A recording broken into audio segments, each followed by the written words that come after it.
అందరికీ నమస్కారం. Welcome to it's TV. ప్రస్తుతం మనతో పాటు ఉన్నారు ప్రముఖ జ్యోతిష్య పండితులు బ్రహ్మశ్రీ చేబియం కిరణ్ కుమార్ శర్మ గారు. గురుగారితో మాట్లాడి జూన్ 2వ తారీఖు తర్వాత జరగబోయే గురు మార్పు వల్ల ద్వాదశ రాశుల వారు కూడా ఏ విధంగా ఉండబోతుందో తెలుసుకుందాం. అంతకంటే ముందు ఇటువంటి ఆధ్యాత్మికపరమైన వీడియోస్ కోసం ఇప్పుడే మన ఛానల్ని సబ్స్క్రైబ్ చేసుకోండి. నమస్కారం గురుగారు. అఖండ ఐశ్వర్యమస్తమా.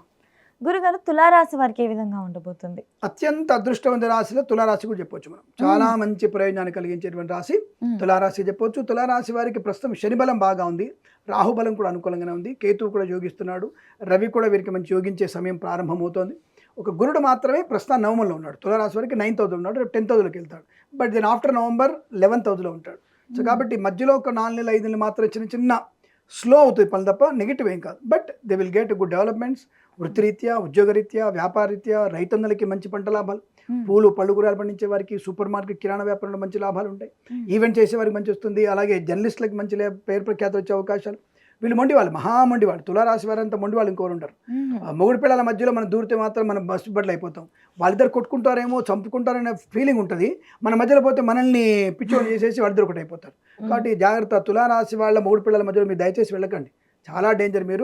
మీరు ఇబ్బంది పడతారు గ్యారెంటీగా, మీ కాపురం గందరగోళం అయిపోతుంది. ఇది నేను హెచ్చరికగా చెప్తున్నాను నేను. సో మంచివాడు, మంచి స్థాయిలో ఉంటారు, ధనయోగం ఉంటుంది. రాజకీయ నాయకులు అయితే ఊహించినటువంటి పదవి వచ్చే అవకాశం ఉంటుంది. ముఖ్యమంత్రి కూడా అవ్వచ్చు. గతంలో ముఖ్యమంత్రి కూడా ఆ రాశి వాళ్ళే ఉన్నారు ఇప్పుడు. కాబట్టి ఆ విషయాన్ని గమనించుకుంటే మంచిది. ధనప్రాప్తి ఉంటుంది, వాహన యోగం ఉంటుంది, విద్యాలాభం ఉంటుంది, ఉద్యోగం అనుకుంటుంది, విదేశీయాన యోగం ఉంటుంది. వీళ్ళకి మంచి అంటే ఉత్సాహవంతంగా ఉంటారు, గృహయోగం ఉంటుంది, ధనలాభం కూడా బలంగా ఉంటుంది వీరికి అని చెప్పవచ్చు. ఓకే గురుగారు, వీళ్ళకి ఉద్యోగాలు మానేయడం లాంటిది, కొత్త వ్యాపారాలు మొదలు పెట్టడం, పార్ట్నర్షిప్లో తులారాశి వారికి ఉద్యోగం మానేసి ఉండదు, కానీ ఉద్యోగంలో వీరు హైక్ పొందుకునే అవకాశం ఉంటుంది. అయితే వీరు ఒక సంస్థ నుంచి మరో సంస్థలకి మారాలనుకుంటే, అంటే కంపెనీ చేంజ్ అవ్వాలనుకుంటే, November is the best time.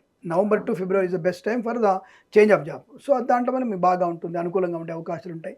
విదేశాలు కూడా మంచి ఉన్నత స్థాయి ఉద్యోగాన్ని పొందుకునే అవకాశం, అంటే గ్రీన్ కార్డ్, పిఆర్ లాంటిది పొందుకునే అవకాశం కూడా చాలా బలంగా ఉంటుంది.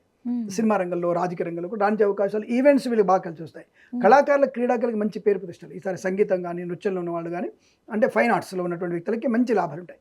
స్పోర్ట్స్లో ఉన్నటువంటి వ్యక్తులకి, స్పోర్ట్స్ మెన్లో కూడా మంచి పేరు ప్రఖ్యాతులు. ఈ సంవత్సరంలో అవార్డు వచ్చే రాశి ఈ రాశి చెప్పవచ్చు. అంటే అర్జున అవార్డు, ద్రోణాచార్య అవార్డు, కొంతమంది పద్మశ్రీ పురస్కారాలు ఈ ఉన్నటువంటి వ్యక్తులకి ఈ రాశి వారికి ఎక్కువ ప్రియారిటీ ఉంటుంది. Let them see. నేను ఇప్పుడు చెప్పిన విషయాలన్నీ రికార్డెడ్ ఉంటాయి కాబట్టి మనకు ఆల్మోస్ట్ అనౌన్స్మెంట్ నవంబర్, డిసెంబర్ ఉంటుంది కదా. నేను దేనికి నేను వెనక్కి వెళ్ళను. అలా నాది ఓవర్ కాన్ఫిడెన్స్ కాదు. మీకు జాతకంలో నా పుస్తకాలు ఇది ఉంది, గోచారాలు ఇలాంటి స్థితి ఉంటే వీరికి గౌరవం ఉంది, నా పుస్తకంలో ఉంది.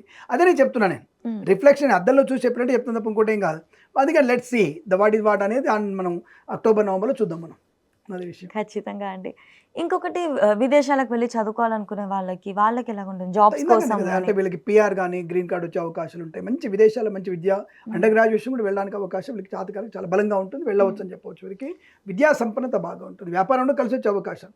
ముఖ్యంగా చెప్పాలంటే ఈ మొక్కజొన్నల వ్యాపారం కానివ్వండి, ఎక్స్పోర్ట్ వ్యాపారం మీరు బాగా కలిసి వస్తుంది.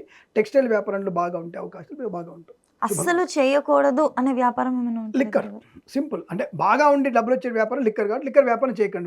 వీళ్ళు చేస్తే ఎందుకు ప్రాబ్లం అంటే, వీడి పిల్లల చేతి వీడు తనులు తింటాడు, లేదా మొగుడు చేతి వీడు తనులు తింటుంది. అంటే వీళ్ళకి ఎట్లా ఉందంటే, తులారాశి వారికి ఎలా ఉంటుందంటమ్మా, బయట వాళ్ళ నజర్ అంటారు కదా, ఎక్కువ పడుతుంది వీళ్ళకి ఎఫెక్ట్. అంటే నెగిటివ్ దిష్టి పడడము, నజర్ పడడం ఎఫెక్ట్ ఎక్కువ ఉంటుంది. ఇప్పుడు సపోజ్ ఎందుకు నేను లిక్కర్ బిజినెస్ని ప్రోత్సహించను, సరే బిజినెస్ బాగుంటుంది చెప్తాను, కానీ ఎందుకు ప్రోత్సహించనంటే చిన్న లాజిక్. ధర్మశాస్త్ర ప్రకారంగా సపోజు మీకు పెళ్ళయింది, ఒక 10 పెళ్ళయింది, 2 పిల్లలు ఉన్నారు మీకు. సపోజు మీ ఆయన తాగి వచ్చాడు 11ంటికి నైటు, వస్తున్నప్పుడే కింద పడాడు, మోకాలు దెబ్బ తగిలించుకున్నాడు. ఫస్ట్ మీకున్నటువంటి మీ యొక్క మాట ఎలా ఉంటుంది? ఎవడు దాపిచ్చాడో మొదనష్టపోడు, వాడు జావా, వాడి షాపు తగలబడా, వాడి ఇల్లు తగలబడా, వాడి పిల్లలు నాశనం గాను, వాడి పిల్లలు నాశనం గాను, వీళ్ళ పిల్లని ముండమయ్యా. సపోజ్ అంటే మీ ఇప్సౌండ్ పెట్టుకోండి, కానీ ఇవే మాటలు అంటారు కదా. అంటే ఒక ఆడపిల్ల మనోవేదన ఎలా ఉంటుంది? ఎవడు తాపిచ్చాడు, ఎందుకు తాగుతున్నాడు వీడు, ఇంత నాశనం అవుతున్నాడు, దెబ్బతీసి చూచాడు, ప్రాణం పోతే మా పరిస్థితి ఏంటి అని నీ మనోవేదన ఎలా ఉంటుంది? పవర్ ఎలా ఉంటుంది అంటే, నీ మాటలకి పవర్ అంత ఉంటుంది. నీ పడే బాధ అది.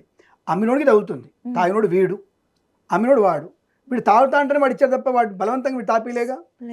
అమ్మినోడు వాడు, వాడి పిల్లం ఇంట్లో పాపం అన్నం వండుకుంటుంది, వాడి పిల్లని తిడుతుంది, వాడి పిల్లల్ని తిడుతుంది, పాప చదువుకుంటున్నాడని, వాడి వంశాన్ని తిడుతుంది, తగలబడాలంటివి. అంటే ఎంత నీకు మానసిక వేదన ఉంటే ఆ మాట అంటావు. ఇటువంటి మాటలు వాళ్ళకి ఎఫెక్ట్ ఎక్కువ పడుతుంది.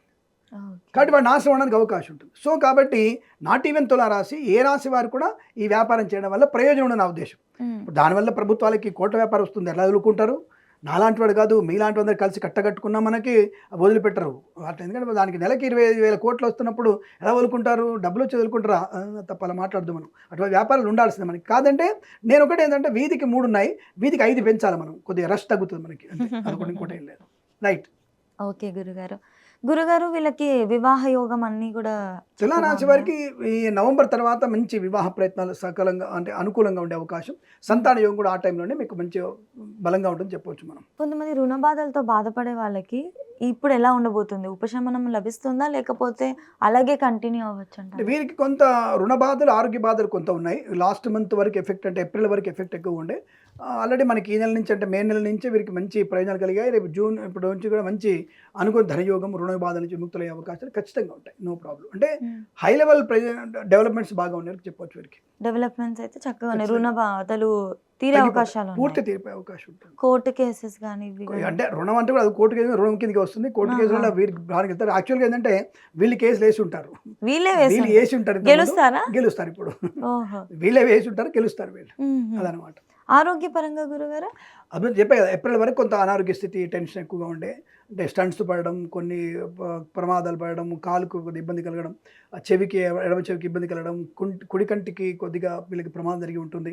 ఇవన్నీ ఇప్పుడు తగ్గిపోతాయి. అంటే ఇప్పుడు అన్ని కూడా ఆల్రెడీ తగ్గిపోయి టైం స్టార్ట్ అయిపోయి మంచి టైం. అంటే అనారోగ్యం నుంచి కూడా బయటపడి సంపూర్ణ ఆరోగ్యవంతులు అవుతారు. వీళ్ళు ఏ దేవత ఆరాధన చేస్తే బాగుంటుంది? తులారాశి వారు ఒకటే గుర్తుపెట్టుకోండి, అమ్మవారిని ఎంతగా మీరు ఆరాధన చేస్తే మంచిది. విష్ణుమూర్తి ఆరాధన, ఈ రెండు బాగా చేస్తే మీకు సమస్త శుభయోగాలు పొందుకునే అవకాశం ఉంటుంది.